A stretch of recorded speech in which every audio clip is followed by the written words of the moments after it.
17:29, 48 secondi, buonasera, ben ritrovati in diretta ancora la nostra edizione straordinaria che riprende poi ancora questa sera fino alle 21, ben ritrovati dunque, molte novità, adesso ne parliamo insieme, sapete il nuovo modulo di autocertificazione di cui poi vi ha già raccontato nel corso della mattinata anche Christian Arboit, tra un'ora ci sono i nostri telegiornali, quindi 18:30 il telegiornale del Veneto, 19 TG Venezia e quindi il telegiornale di Treviso alle 19:30 e poi proseguirà. Dunque, per quanto riguarda le bollette crollano le tariffe, meno 18,3% per l'elettricità e meno 13,5% per il gas, questo ve lo diciamo così al volo, appena uscita. Invece sapete che dovete scaricare il nuovo modulo di autocertificazione, ve lo facciamo vedere molto rapidamente con alcune precisazioni in più che vanno date, bisogna essere coscienti anche delle disposizioni regionali, bisogna essere aggiungere l'attività per la quale si lavora, insomma tutta una serie di specifiche in più, cosiddette anti-furbetti, così denominate dal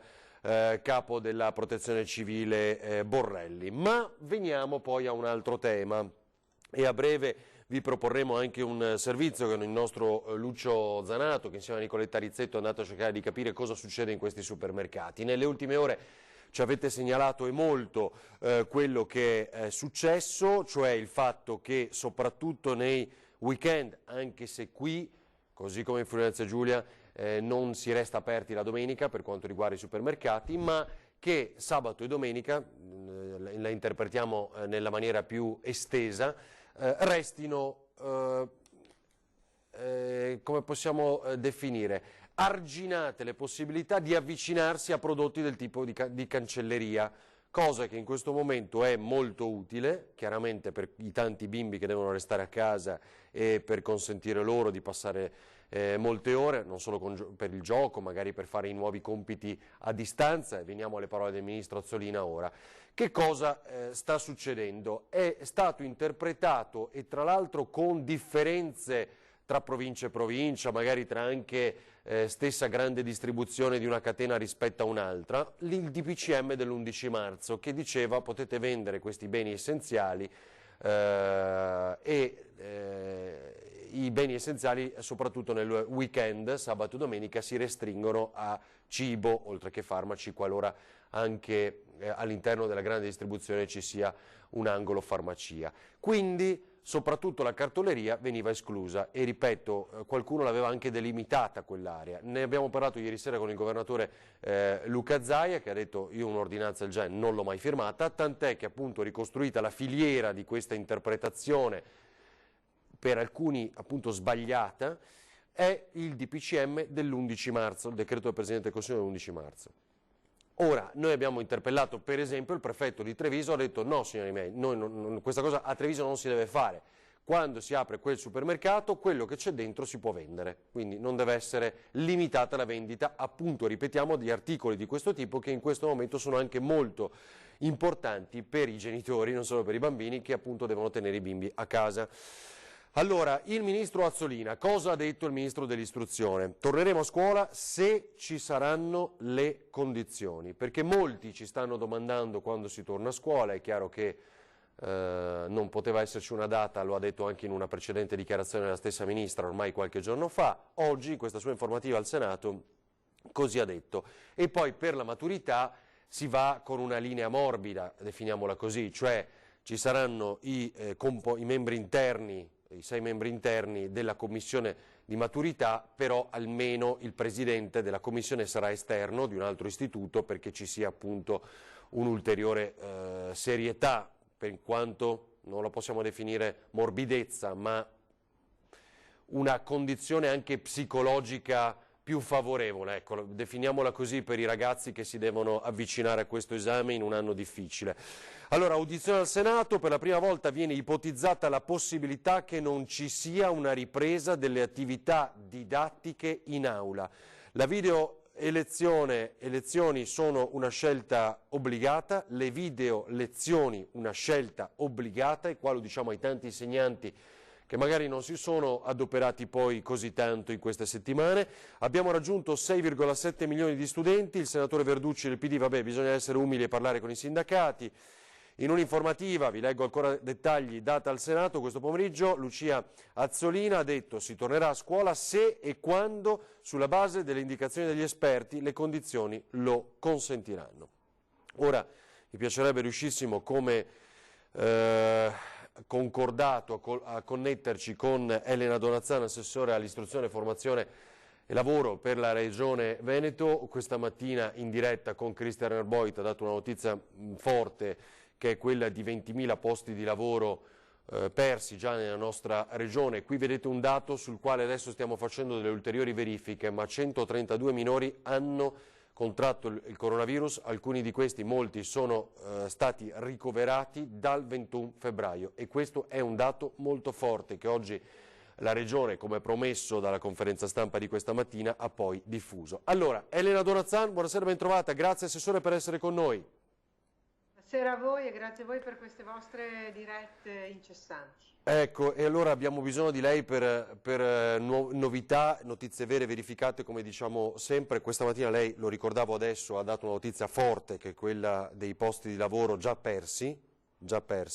Possiamo ripeterlo, Assessore, quindi 20.000, ricordo bene? 20.000, sono dai 15 ai 20.000 posti di lavoro già persi in un solo mese e il dato è ovviamente purtroppo certificato. Anch'io sono abituata solo a dire le cose dopo che ne abbiamo valutato il peso e soprattutto la veridicità. Noi abbiamo un osservatorio presso Veneto Lavoro che si occupa di monitoraggio del mercato del lavoro oramai da 20 anni e ho chiesto all'inizio di questo momento di difficoltà, che immaginavo si sarebbe poi anche scaricato larga parte sul mondo del lavoro e sul mercato del lavoro, di avere un monitoraggio preciso. Ecco, il primo dato è quello del periodo che va dal 23 di febbraio, cioè giorno insomma in cui abbiamo cominciato una stretta della nostra mobilità, della nostra vita rispetto al coronavirus come emergenza sanitaria, al giorno di ieri, del 24, anzi del 23 di marzo, abbiamo fatto un mese esatto, rispetto allo stesso periodo dell'anno precedente, e ovviamente questo è l'esito finale. Cioè Posso chiederle quali settori in particolar modo hanno sofferto, Assessore? Poi veniamo al Ministro e alle questioni della scuola. Certo, in questo momento possiamo dire quali sono i contratti di lavoro che sono venuti a mancare, sono soprattutto i contratti a tempo determinato, quindi i settori sono ancora trasversali.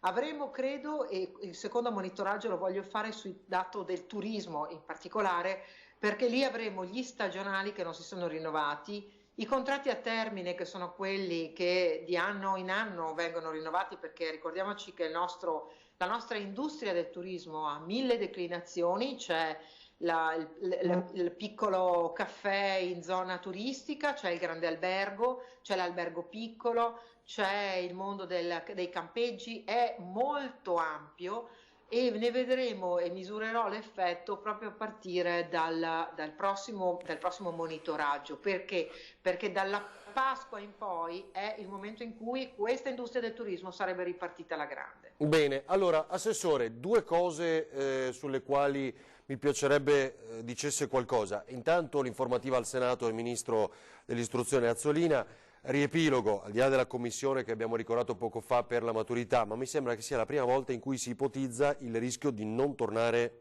a scuola entro il fatidico fine anno scolastico. Io non condivido molto la posizione del Ministro per due ragioni. La prima è che sì, è la prima volta che parla e non si è mai confrontata con le regioni. Le regioni poi hanno l'organizzazione e la responsabilità per legge del calendario scolastico. La seconda è che mi sembra che navighi un po' così, senza un'idea di che cosa sia la scuola. La scuola è un sistema complesso in cui il soggetto principale sono gli studenti, non sono i docenti, non è il modello organizzativo, sono i nostri studenti che devono avere il diritto allo studio, cioè devono avere il diritto di apprendere.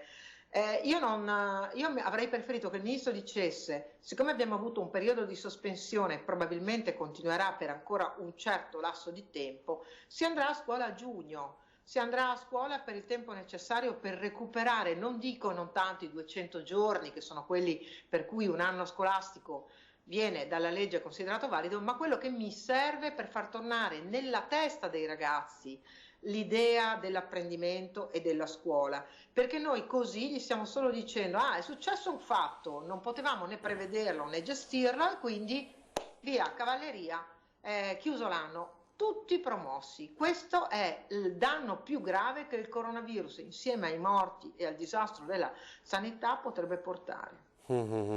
Quindi lei potrebbe decidere, diciamo, siccome il calendario regionale, di fare una cosa differente, per capirci, no? Domanda, esatto. Purtroppo, Varino, non si può, perché non abbiamo l'autonomia. Ah sì, vabbè, certo. Se avessi l'autonomia della scuola, cosa che personalmente chiedo dal 2007, il presidente Zaia è molto convinto, ma certamente se noi avessimo l'autonomia sì, potremmo fare una cosa come il modello tedesco. Il modello tedesco non sta a casa 3 mesi. Il modello tedesco prevede che ogni tot ci siano circa 15 giorni di sospensione, che ci siano sviluppo dell'anno scolastico durante tutti i mesi, anche avendo modelli diversificati di vacanze più lunghe. Anche quelle estive sono più lunghe ovviamente di 15 giorni, ma non sono 3 mesi di sospensione, dove di solito, chiedete ai docenti quanta fatica si fa a far tornare i ragazzi a scuola e a riprendere il ritmo, soprattutto quando sono piccoli. Ma il modello tedesco prevede anche che durante l'anno ci siano tante più sospensioni, dando anche fiato alla piccola economia del turismo locale. Ecco, ci sono tante ragioni per cui io farei diversamente, ma non abbiamo l'autonomia. E quindi quello che farò sarà che abbiamo chiesto riunione di tutti gli assessori con il ministro questa settimana che viene, e lì ribadirò che la mia posizione è diversa. Ok, quindi, e quindi cos'è la prima volta che incontra il ministro? Perché diceva che in queste settimane voi non l'avete visto? Guardi, Avarino, la cosa grave è che questo ministro dell'istruzione, che come ha detto lei e anche un suo collega in un'altra occasione avete rilevato, Aspetti, forse abbiamo perso l'insulto, diciamo. No, non penso fosse un insulto, abbiamo perso la connessione. Ad essere... Aspetti, no. Pronto? Ecco qua, ecco, è tornata, prego. Evidentemente siamo censurati, diciamo, nel momento topico. Prego, di questo ministro. Il momento topico è che l'istruzione con la sanità sono stati i primi 2 settori ad aver avuto il grave problema del coronavirus. Il ministro non si è mai visto né sentito. Mai visto né sentito, e tutte le regioni hanno rilevato questo, non solo il Veneto, che da subito ha avuto i problemi anche della salute dei propri ragazzi, mettendo in precauzione le scuole. Neanche una risposta, meno che meno un incontro. Allora, 2 flash, ma le chiedo il primo un flash, poi volevo capire la questione supermercati e materiali in cancelleria, perché è una storia davvero incredibile. Molti genitori ci segnalano, noi dobbiamo fare sempre le domande all'uomo della strada, perché ce lo scrivono, ce lo dicono, che gli insegnanti o fanno il video, mandano ai ragazzi, punto stop, arrangiatevi, o non voglio dire, sto riportando segnalazioni dei nostri telespettatori, e quindi manca una costruzione organizzata di queste lezioni da casa. Oggi il Ministro mi sembra che abbia detto: signori miei, quello bisogna fare e fatelo. Ma il Ministro non può venire a dire solo questo, bisogna anche interrogarsi su come questo sistema ha nel tempo mancato l'aggiornamento, che è stato lasciato alla totale sensibilità dei docenti. Lei troverà le lamentazioni, perché è chiaro che poi un servizio pubblico come il vostro, diciamo, che registra soprattutto le lamentele, la certo. critica. Vi garantisco che ci sono troppe macchie di leopardo, quindi sicuramente non c'è un sistema ordinato, organizzato, prima verità. Seconda, c'è un grande vuoto nella scuola media, ragazzi con maggiori difficoltà e fragilità, perché l'età è la più critica, ma anche poco aggiornamento fatto in quel segmento della scuola. Terzo, nella scuola superiore si va a sensibilità dei docenti. Un docente molto alfabetizzato digitalmente è in grado di fare una lezione. Ricordatevi che tenere però una diretta, lo sa lei che è un mestiere difficile, ma lei non ha interazione, ce l'ha con me in questo momento, lei pensi di avere 20 ragazzi collegati, 22 ragazzi a cui bisogna far fare i compiti. Però si può fare, perché la scuola della formazione professionale lo sa. E altro aspetto molto positivo, insieme alla scuola della formazione professionale, chiedete, stanno facendo tutti didattica, online, offline, perché non puoi stare solo la rete fa fatica a reggere, non tutti hanno i dispositivi, una famiglia che ha 3-4 figli non ha 3-4 computer o tablet, a meno che non sia molto ambiente, e quindi anche questo è un aspetto. Gli orari. Però ci sono le scuole elementari che sono bravissime, gli insegnanti a scuole elementari quasi dappertutto, perché anche io ho ricevuto delle segnalazioni, che si sono ingegnati. Un bambino non lo puoi far stare con un cellulare o con un computer attaccato, no? Stiamo parlando dei bambini della prima, seconda, terza, quarta, quinta. Le maestre stanno facendo con dei team un lavoro straordinario, video e poi commento e poi lavoro e poi arte e poi matematica, e un plauso ai genitori che accompagnano i bambini nella scuola elementare, perché immaginatevi che arriva una lezione su WhatsApp, il programma della settimana, 2 volte alla settimana, 3 volte alla settimana, e il genitore che deve accompagnarlo. Ecco perché dico al ministro che non può chiudere in cavalleria, si deve tornare a scuola, perché comunque questi ragazzi, questi bambini, un po' per il digital divide, cioè gli insegnanti non preparati, un po' perché il sistema non ha mai pensato a questo, un po' perché le scuole elementari non possono avere lacune che si porteranno per tutta la vita. Esatto. Allora, Assessore, l'ultima cosa che le volevo chiedere è questa, a proposito di macchie di leopardo, questa interpretazione del DPCM dell'11 marzo che porta alcuni supermercati o grandi distribuzione a cinturare l'area della cancelleria, cioè pennarelli, quaderni, cose, non li vendono perché interpretano così quel decreto, poi non so se c'è una specifica ulteriore del Ministero dell'Interno, ma comunque lo interpretano come non fossero beni essenziali, come se non si debbano vendere, soprattutto nel weekend. Sappiamo e ricordiamo che qui la domenica sono chiusi i supermercati, ma comunque, cioè, proprio nel momento in cui dobbiamo fare questa lezione a casa, magari dobbiamo comprare qualche quaderno in più per tenere impegnati i bambini, abbiamo questa difficoltà. Che cosa possiamo dire ai gestori, se vuole dire qualcosa? Allora, i gestori che si confrontino con le prefetture hanno ampio margine di... Esatto. Treviso ha già detto che devono stare aperti e vendere tutto quello che c'è. Perché perché noi siamo più pratici. Devo dire la verità che i veneti ancora una volta dimostrano con tutti i loro organi di Stato, perché in questo caso Veneto non è chi Veneto nasce ma chi Veneto vive, ecco, e quindi abbiamo capito che questo è, ma soprattutto perché mi chiedo una cosa, nella testa del governo quando ha fatto i codici Ateco voleva solo favorire Amazon. Perché io questa cosa la sto cominciando a vedere in modo troppo palese. Cioè Amazon può portare a casa la qualsiasi nelle nostre case con i loro pacchettini magari provenienti dai pennarelli cinesi, scusate, però insomma dall'altra parte del mondo può portarci a casa tutto e noi non possiamo vendere la nostra cartoleria? Direi che non è una cosa da fare. Questa è un'interpretazione molto interessante, anche perché c'è un lavoro, ci dicevano i corrieri, che manco a Natale, no? Di consegna a casa, di continuo.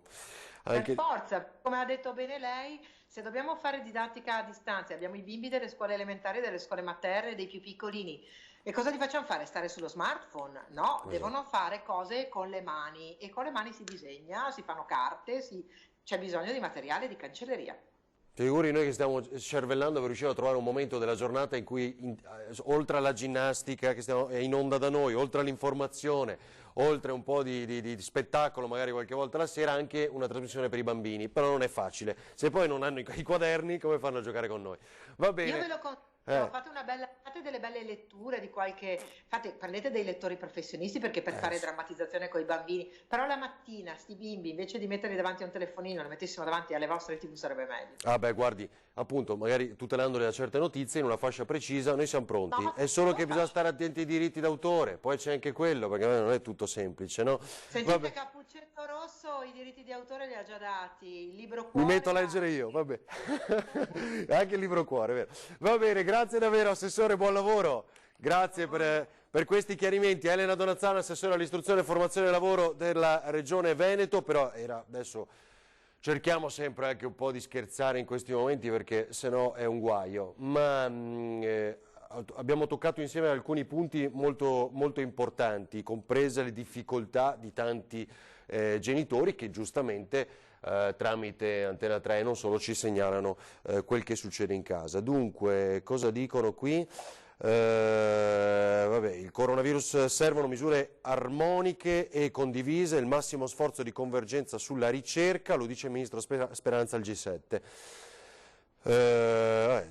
Ce la faremo. Comunque, tema importante, lo avete sentito e capito appunto anche dall'assessore, come la vendita dei prodotti cancelleria, che sono importanti per i bambini. In questo momento la vendita deve essere garantita. La tabella che mostravamo poco fa e che, a dire il vero, cioè il titolo che mostravamo poco fa, e che a dire il vero è stata aggiornata, io resto a quella precedente nell'attesa poi che sia pronta anche la nostra grafica, recherebbe il ricovero, ma adesso vi leggeremo poi le specifiche, di 132 minori. A dire il vero non sono tutti ricoverati, ora l'abbiamo chiesta in questa ulteriore specifica, però di sicuro 132 minori dal 21 febbraio, e ripeto, aspettiamo ancora qualche istante, eccolo qua, non sono ricoverati ma hanno contratto il virus. E tra questi, per intenderci, ce ne sono 42 che hanno meno di 5 anni. Ora vi trovo il dato sino a qui reso ufficiale, ed eccolo qua con l'aggiornamento anche. I ragazzi minorenni contagiati dal SARS-CoV-2 ancora ricoverati negli ospedali del Veneto sono ad oggi solo 6, cioè il dato più esteso. Poi vi chiederei, Italo Roberto, lo correggiamo così non diamo informazioni contrastanti. Arrivata la prima tabella ufficiale della Regione, abbiamo chiesto un'ulteriore specifica perché i numeri erano oggettivamente molto ampi. Sappiamo che purtroppo sono numeri di una certa rilevanza, ma riguardavano l'intero periodo, quindi dall'inizio crisi, dal 21 febbraio fino a oggi. Quindi più di 130 minori hanno contratto il virus. Ora, quelli che sono stati ricoverati, tra poco ve lo diremo, quelli che tuttora sono ricoverati in Regione Veneto sono 6, perché chiaramente qualcuno è stato ricoverato e non lo è più, per fortuna, perché ne è uscito. Esattamente, 6 rispetto al totale censiti positivi 132. Lo precisa la Regione, ecco, vedete, perché abbiamo chiesto proprio noi dalla redazione di Antena 3 una specifica su questo. Va bene. Questo l'abbiamo chiarito, 6 attualmente ancora ricoverati e sono minori, ve lo ricordo ancora una volta. E un dato però, certo, questo ve lo possiamo dare, per intenderci, e parliamo solo di positivi, ci sono tra i 0 e i 5 anni 42, allora, minori che abbiano contratto il virus. Ora purtroppo qua non lo vedo dalla tabella della Regione. 3, 6, 8, sì, circa appunto questi numeri che sono veramente notevoli. Adesso questi sono divisi per ULS, purtroppo non vi posso, per esempio i 17enni che hanno contratto il virus sono 4, 5, 12, 14, 21 per dire nella nostra regione. Adesso devo fare il calcolo al volo perché per dividerlo anche per età. Però insomma questa è la tabella diffusa poco fa e vedete anche nelle varie ULS che tra 0 e 5 anni, questa prima parte, 0-5 anni, ci sono molti bimbi che hanno contratto, queste prime parti qua, che hanno contratto il virus, prima parte qua. E vi ricordo che nel momento in cui ci dicono che ancora 6 a tutt'oggi sono ricoverati chiaramente a un'invasività nelle cure notevole. Allora, va bene, torniamo alla conferenza stampa di Zaia di questa mattina, un assunto, diciamo, dei passaggi più rilevanti, ricorderete anche la lingua dei segni, perché a tutti sia comprensibile quanto detto dal governatore Zaia. Vediamo. I dati del bollettino oggi ci dicono che abbiamo una crescita ovviamente dei positivi, abbiamo 17.457, dico piano i numeri anche a beneficio di Chiara, persone in isolamento, e guardate che questo è un dato che dà la dimensione del grande lavoro che i sanitari del Veneto e la nostra sanità sta facendo. Questo vuol dire tamponi, effetto tamponi. Di questi quasi 7.000, sono 6.935, sono positivi. Questo è il dato di questa mattina. I ricoverati crescono. Oggi stiamo prestando cure a 1.773 pazienti. Vuol dire che abbiamo 1.773 letti occupati da pazienti da pazienti coronavirus. Domani, peraltro, vi annuncio, vi daremo un dato di cosa significa il resto degli ospedali. 1.773 pazienti ricoverati in malattie infettive, in terapia semi-intensiva e in terapia intensiva 326. 326 persone che in questo momento stanno lottando tra la vita e la morte, sono persone che sono in terapia intensiva, che senza quella macchina morirebbero. Molti di questi usciranno dalla terapia intensiva, abbiamo già avuto le prime uscite, ma sono 326 persone che, se non ci fosse un sistema che funziona della sanità, oggi non sarebbero qui. Lo dico perché la terapia intensiva significa invasiva, significa macchina che respira e quindi un respiratore meccanico. Il dato buono che cresce sono i dimessi, 508 persone dimesse, stiamo crescendo con le dimissioni e questo dà anche una dimensione di cosa significhi un sistema che funziona per le cure. Crescono ancora i morti, 287 morti. Io ve l'ho detto, è un bollettino di guerra questo. Sicuramente siamo riusciti a frenare la curva che poteva impennarsi da un momento all'altro in maniera verticale, però abbiamo i morti, 287 persone che sono morte. E da oggi vi do un altro dato che diventerà una costante, che è un dato positivo. 91 nati. Questi sono i nati di ieri, ogni giorno vi darò i nati, anche perché si possa avere una dimensione che la vita continua. E nei bollettini di guerra abbiamo sempre notizie negative.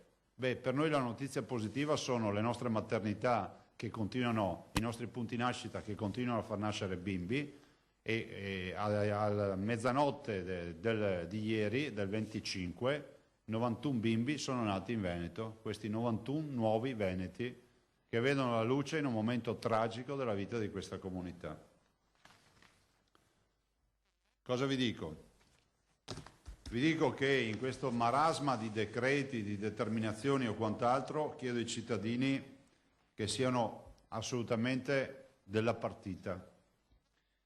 Allora qualcuno ieri mi ha detto: ma tu hai dato una notizia positiva. Sì, in effetti l'ho data una notizia positiva. Il modello è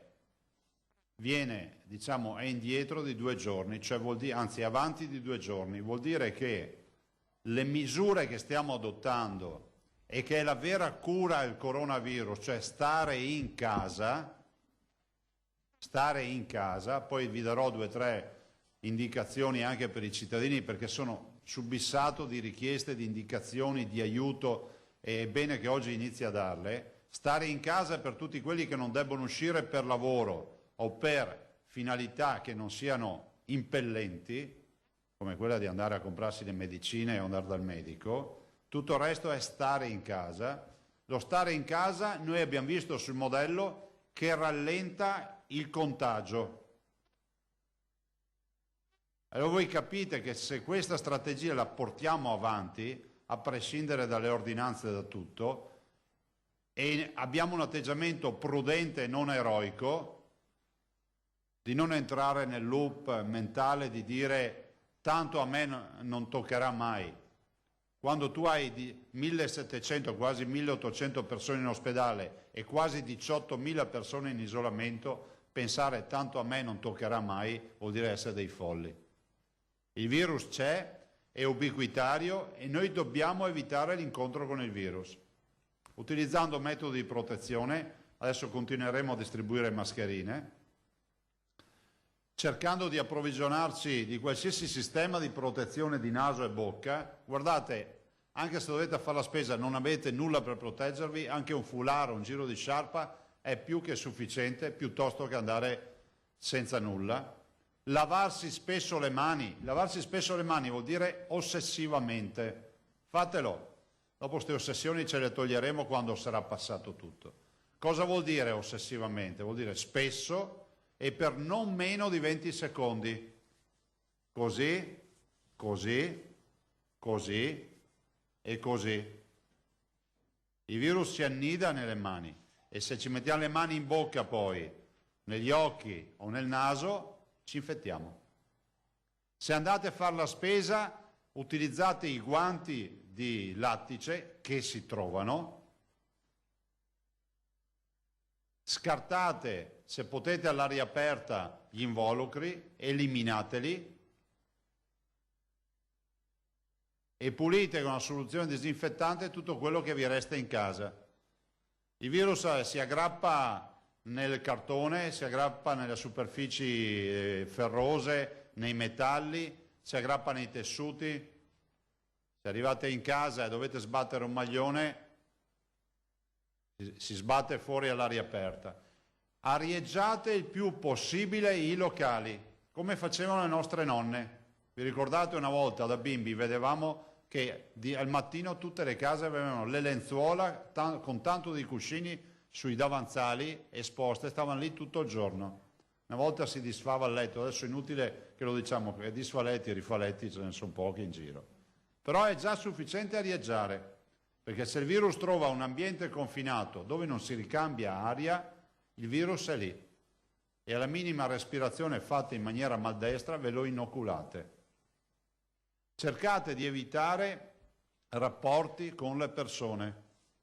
I rapporti con i vicini di casa, i rapporti ravvicinati, i rapporti anche intermediati. Cosa sono i rapporti intermediati? Che voi dite, ma io sono sempre stato in casa, però se quello che ti porta la spesa, no, ma io non vado a fare la spesa, me la portano, ma chi ti porta la spesa? Dove la mette la spesa? Te la deve lasciare fuori dalla porta di casa, non portartela in casa, perché potrebbe portarti anche il virus con la spesa. Ma io non esco mai di casa, escono solo i miei bimbi a giocare. Con chi vanno a giocare i tuoi bimbi? Vanno con i bimbi del vicino di casa. E i bimbi sono anche loro un vettore di virus, non sono esenti dal virus. Li ricoveriamo anche i bimbi. Attenzione, e lo dico ai bambini, lo dico ai genitori, lo dico ai cittadini, a tutelare i nonni. Tutti coloro che hanno sopra i 70 anni vanno tutelati al 100%. La macchina del volontariato, della comunità deve tutelare questa fascia di età, gli over 70, perché sono le fasce più deboli. Quindi evitate di andare a far visite a queste persone. Sembra quasi un controsenso, no? Dire di non andare a visitare le persone anziane. Oggi rischiamo di farle ammalare e farle morire. Oggi vi dico, è giusto che stiano in isolamento, è un grande sacrificio per una persona anziana non vedere i nipoti, i figli, le persone che più care, ma questo è un vero investimento per il loro futuro. Ovvio che abbiamo una sanità che risponde, ma la sanità risponde anche in base alla qualità del paziente che ci arriva. Se ci arriva un paziente anziano, già cronico, perché ha delle sue, è un diabetico, è un obeso, è un cardiopatico, è un asmatico, e ha magari un oncologico che magari abbiamo curato per bene, se si prende un coronavirus comunque abbiamo difficoltà più che per un paziente normale a curarlo. Il coronavirus lo prendono tutti, sviluppa patologia diversa e sintomi diversi a seconda dell'ospite che trova, del corpo umano che trova, ma il coronavirus attacca tutti. Se non voglio più sentir dire in giro che tanto è un problema degli anziani. Non è vero. Abbiamo persone di 30 anni intubate, abbiamo persone con gravi sindrome respiratorie decisamente giovani, adolescenti, e quindi finiamola con questa menata degli anziani. Premesso che se anche fossero solo anziani, sarebbe veramente vomitevole che qualcuno pensasse che visto che sono anziani non è un problema sociale.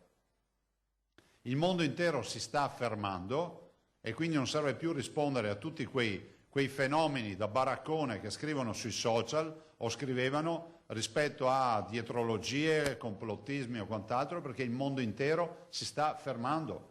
Ho letto, non so se su The New York Times o su un altro newspaper, ho letto del fatto che New York fa 70.000 contagi ogni 3 giorni, è chiuso il Sudafrica, in Louisiana stanno morendo persone perché non potendo far nulla si è diffusa la notizia, purtroppo sempre fake, che le cure per la malaria sono cure utili per il coronavirus, quindi stanno morendo da intossicazione dei farmaci per la malaria, perché sono epatotossici, quindi fa male al fegato e quindi partono magari le cirrosi o le epatiti fulminanti. In tutto questo contesto bisogna seguire le indicazioni. Vi dico la bella notizia che ad oggi noi pensiamo di poter dire che tutto quello che dovevamo allestire come attività di terapia intensiva ci siamo.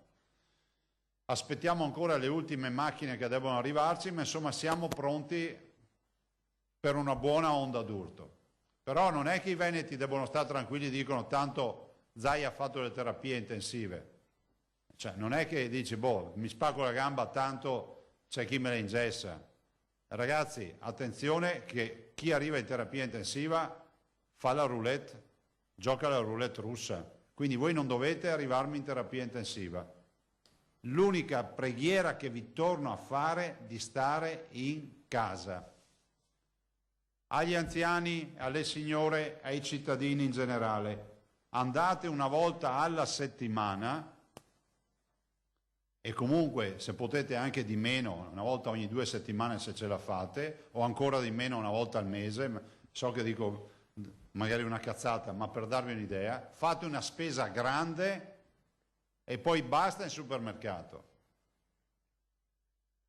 Non posso vedere e sentirmi dire dagli operatori che vedono, stavo dicendo pazienti, ma di fatto siamo tutti pazienti noi oggi, cittadini che vanno più volte al giorno con la scusa di comprare o lo yogurt o lo zucchero o altro per farsi una passeggiata.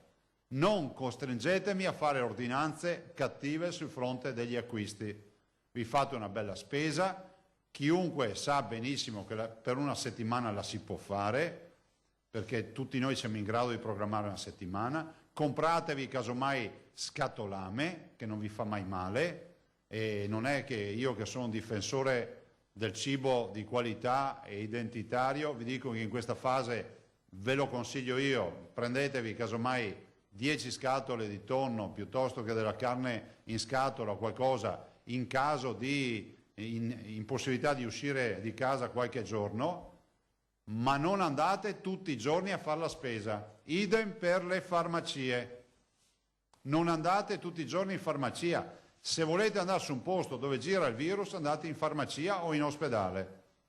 Se volete andare su un posto dove gira il virus, andate in farmacia o in ospedale. Io non so più in che lingua dirvelo. In ospedale abbiamo avuto un crollo degli accessi al pronto soccorso, siamo passati da 4.200 a 4.500 al giorno a poco più di 1 migliaio in tutto il Veneto. I cittadini hanno capito di andare solo in caso di estrema necessità, gli ospedali sono aperti, continuiamo a erogare servizi, domani vi presenteremo un piano di quello anche che stiamo facendo che non si chiama coronavirus, però la preghiera che vi faccio, ascoltatemi. Se mi ascoltate ne veniamo fuori con il sorriso, se non mi ascoltate ne veniamo fuori con le bare, perché è inutile che ci giriamo attorno a questo discorso. Questa è una brutta bestia, tutti l'hanno studiata, tutti sanno un sacco di menate sul coronavirus, ma alla fine la conosceremo quando avremo chiuso i conti con questo signore. Circa l'infezione, i danni da infezione, i danni da reinfezione. Noi stiamo preparando anche il progetto per tutto quello che è il post-coronavirus per i pazienti che hanno avuto il coronavirus. Non è una passeggiata. Quindi mi raccomando, le norme igieniche, le mani, la mascherina o comunque una protezione, evitare contatti, evitare un sacco di cose. Poi diciamocelo fino in fondo, ai nipoti che hanno i nonni, cominciate a fare le videochiamate con i nonni, facciamo in modo di utilizzare la tecnologia per quanto possibile, per quanto sia attuabile, facciamo in modo di utilizzare quello che altri anni fa non avrebbero avuto. La videochiamata è già un buon sistema, no? Lo sappiamo, l'emigrante di oggi riesce a videochiamare a tutte le ore spendendo nulla i propri cari dall'altra parte del mondo. Noi lo facciamo magari dando un appuntamento ai nonni con una videochiamata che si riesce a organizzare, a spiegare come funziona, e penso che questo sia già più che sufficiente. Seguite le indicazioni che vi danno i quotidiani, comprate i giornali tutti i giorni, compratevi un giornale che comunque nei giornali trovate tutte le indicazioni e i suggerimenti. Ringrazio i diversi editori e i direttori di giornale, magari invitandoli ancora di più, dare anche le informazioni e le istruzioni per l'uso, no? Cioè, ripetiamo le istruzioni per l'uso. Avete tutti i nostri social che hanno le informazioni validate, a iniziare da Viral Veneto, che è diventata una piattaforma che ieri ha passato i 100.000 utenti fissi quotidiani, e quindi lì potete informarvi. Le televisioni le ringrazio, perché le televisioni ci permettono di avere una informazione in real time durante tutto il giorno, oltre ai siti dei giornali, le televisioni con le dirette, con quello che fate, e direi che questo è un merito che io devo riconoscere a tutti voi.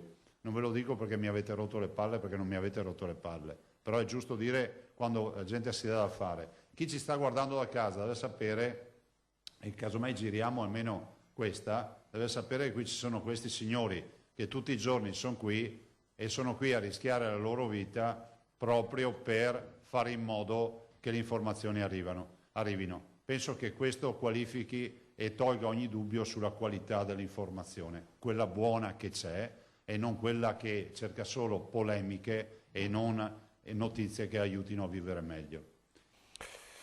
Dunque, così il governatore Luca Zaia. Ho visto che al 351 1755 340 sono arrivati una marea di sms e WhatsApp, ancora grazie davvero ai nostri telespettatori, anche di domande. C'è chi, ascoltando l'assessore Donazzancia, ha scritto ricordate però che gli insegnanti non fanno 3 mesi di vacanza, quelli che sono impegnati per la maturità lavorano fino al 15 luglio. Certo, anche questo lo diciamo.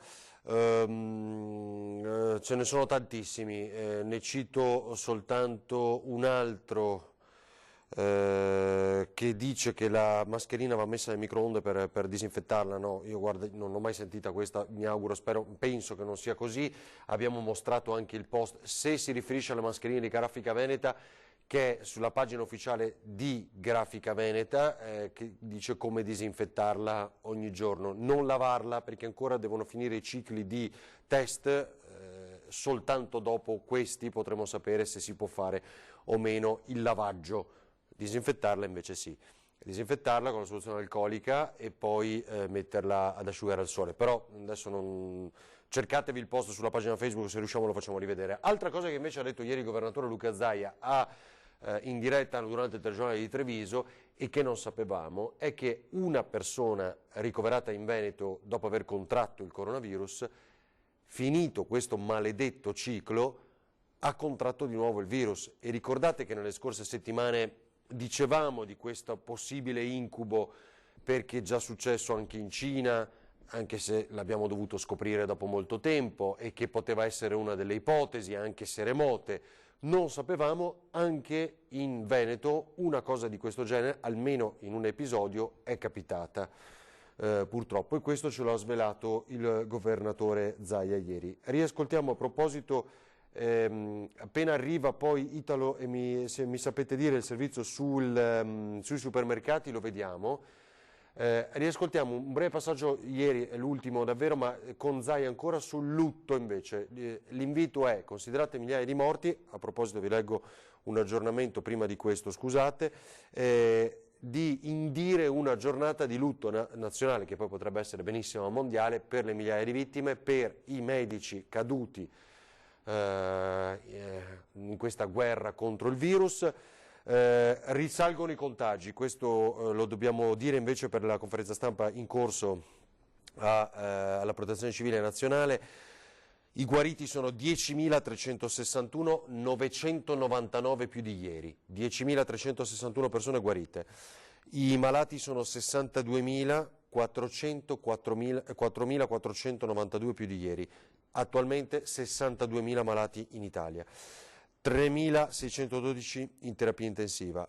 Le vittime 8.165 dall'inizio, 662 in più di ieri e dopo 4 giorni dunque risale la curva dei contagi.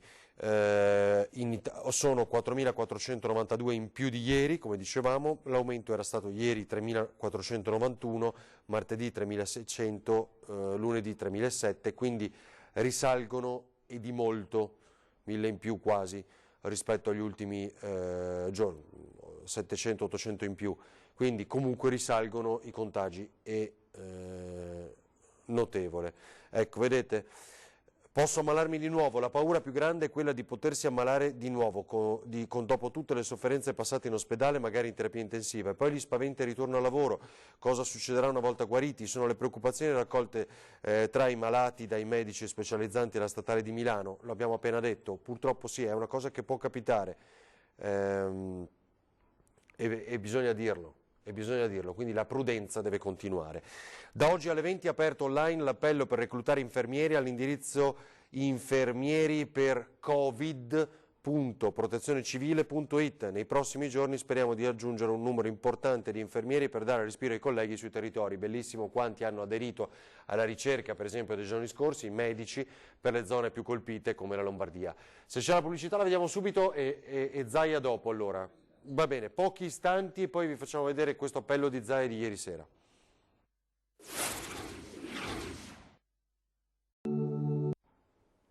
Allora, torniamo in diretta, manca pochissimo, tra poco l'edizione del Telegiornale del Veneto.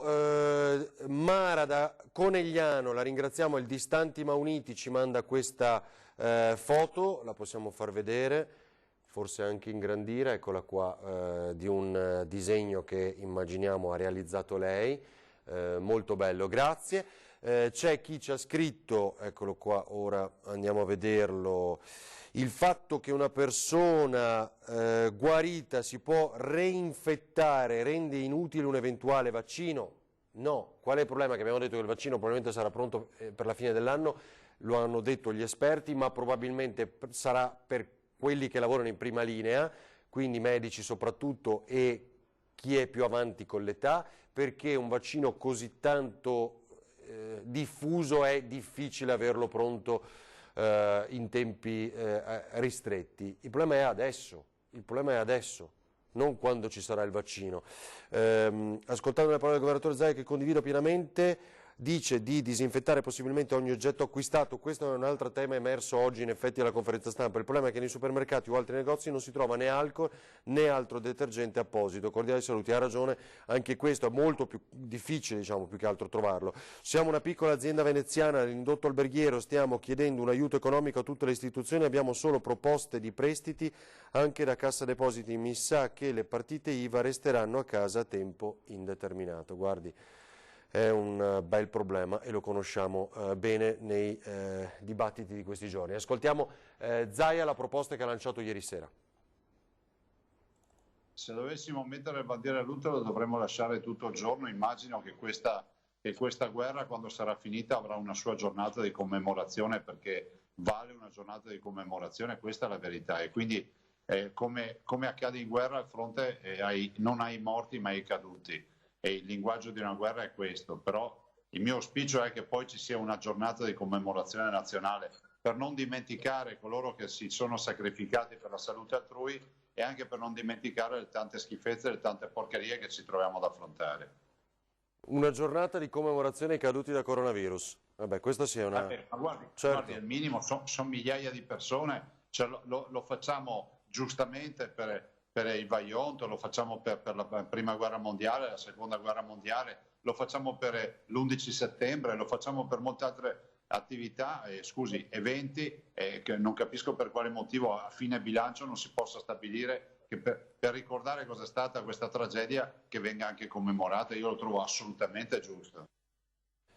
Così il governatore Luca Zaia ieri sera, dunque in diretta con Antena 3. Faccio vedere solo un attimo l'apertura del quotidiano online Corriere della Sera in questo momento, con i positivi che sin dall'inizio di questa emergenza sono 80.539, perché appunto la differenza è questa, scusate lo trovo ora, 62.000 attualmente i malati, ma 80.539 dall'inizio, altri 662 morti. Dunque risalgono purtroppo i dati rispetto alle 3 giornate precedenti e infatti il governatore della Lombardia Fontana dice numeri non buoni, sono preoccupato. E vedete che oggi emerge questa cosa ancor più della seconda ondata di contagi. Ci sarà, come possiamo evitarla? Questa paura ora serpeggia molto e tema affrontato appunto anche ieri sera con il governatore, come ricordavamo poco fa. Ci rivediamo tra pochissimo con l'edizione Veneto dei telegiornali. Grazie.